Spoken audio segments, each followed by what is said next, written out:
В Портленде дождь — привычный звук. Но именно в этот день небо было ясным, когда Лорен, владелица крупной сети медицинских клиник, привела своего сына на лавочку у городского озера. Она не любила такие места, в них слишком много непредсказуемости, слишком мало контроля. А Лорен контролировала все — диету сына, учителей, врачей, даже освещение в доме. Саймон родился слепым. За 12 лет ни один офтальмолог не дал надежды, и Лорен почти смирилась. Почти. Он обожал это озеро, за звуки, запахи, ветер.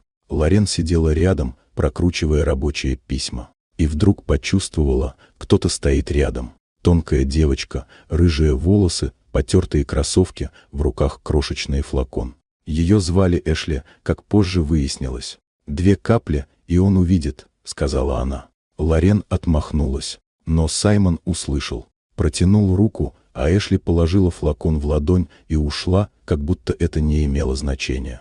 Ночью Лорен проснулась. Без причин.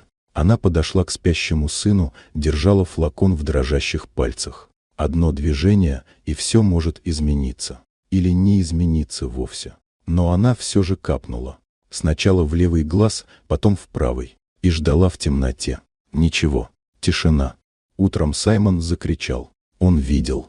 Лицо матери, стены, окна. Мир. Он говорил, трогал, плакал.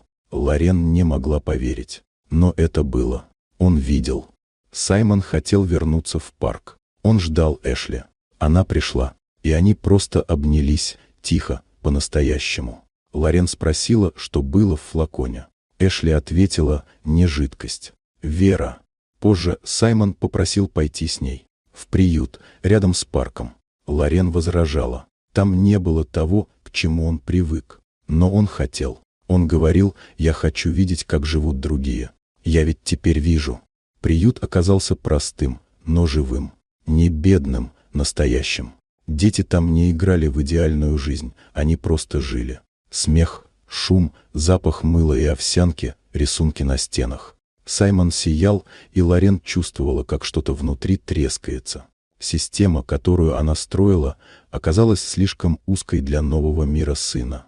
Он ушел туда сам, без водителя, без охраны, с вещами не чтобы забрать, а чтобы отдать. Он нашел себя. Лорен сначала сопротивлялась, потом приходила к приюту просто смотреть, потом помогать, без громких слов, просто была рядом.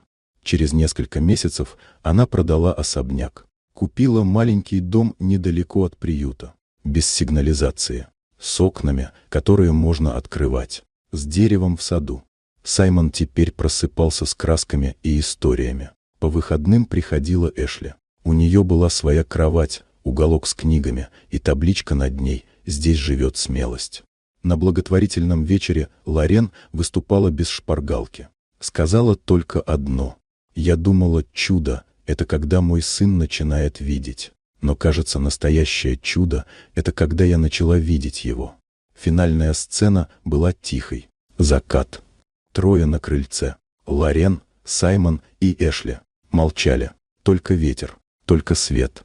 И Лорен, впервые без напряжения в голосе, прошептала. «Наверное, я тоже только теперь начала видеть». Вот такая удивительная история. Дорогие друзья, если вам понравилось видео, поставьте лайк, а также подписывайтесь на канал, впереди еще много интересного.